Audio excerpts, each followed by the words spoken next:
d'hier ont été en effet aussi consistants que riches.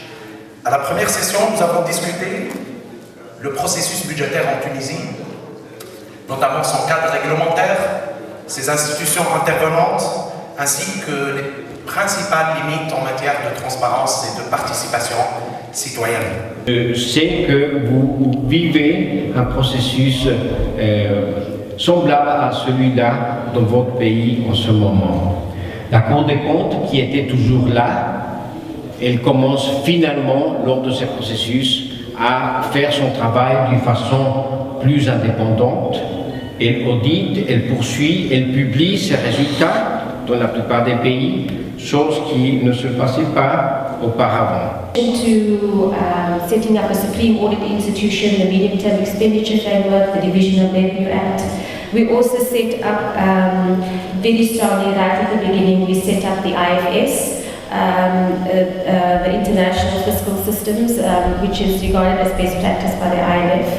And we work very closely with institutions, and we had the support of institutions like the World Bank and the IMF to ensure that we did adhere during the budget reform discussions and implementations. Honnêtement, tout ce qui est gestion par les fonds exceptionnels, les fonds spéciaux, ça pour nous c'est une exception. L'exception reste d'interprétation stricte. C'est pas normal. On est déjà, comment dirais-je, traumatisé par tout ce qui est fonds 21, 26, on trouve un autre fonds pour les dents, pour je ne sais quel. Non, il y a des pratiques. Il faut que ça soit exceptionnel et en plus spécifique à une opération particulière. Moi j'aurais souhaité si on aurait subdivisé ce fonds-là en quelques fonds destinés directement à leurs produits. Et quel était le premier article de Bourguiba, journaliste, dans ce journal d'Action? C'était un éditorial sur le budget du gouvernement de l'époque. Et il est paru le 1er novembre 1932.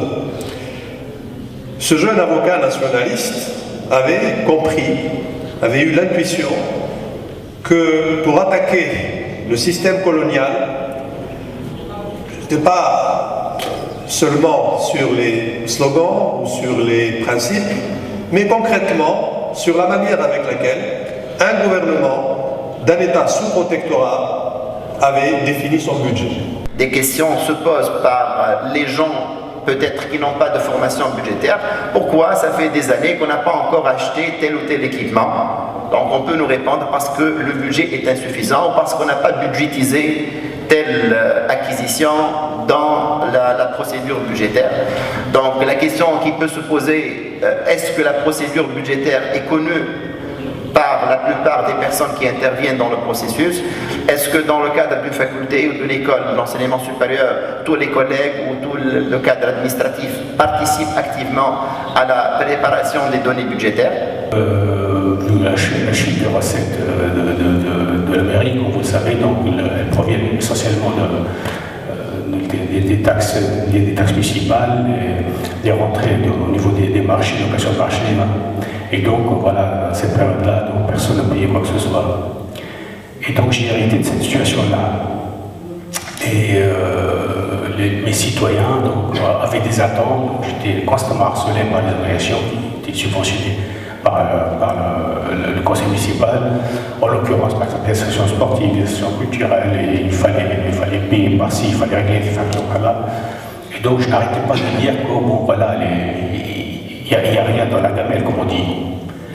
Et l'idée m'est venue avec un collègue universitaire, d'ailleurs informaticien, qui m'a dit bon, il y avait avant un petit site de l'île de Saïda sur lequel il y avait une jolie carte postale, un joli coucher de soleil, une barque. Et je lui ai dit bon, pourquoi pas, parce qu'on ne met pas nos comptes carrément sur le site, et que les gens voient qu'on n'a rien à leur cacher.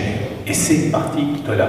Donc quelqu'un dans le groupe a eu l'idée de lancer cette campagne, Helm, en un seul mot.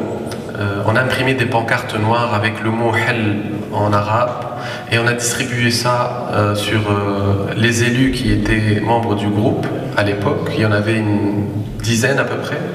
Les membres de l'Assemblée nationale qui étaient membres de notre groupe. Donc à la télé, ils ont levé ces pancartes.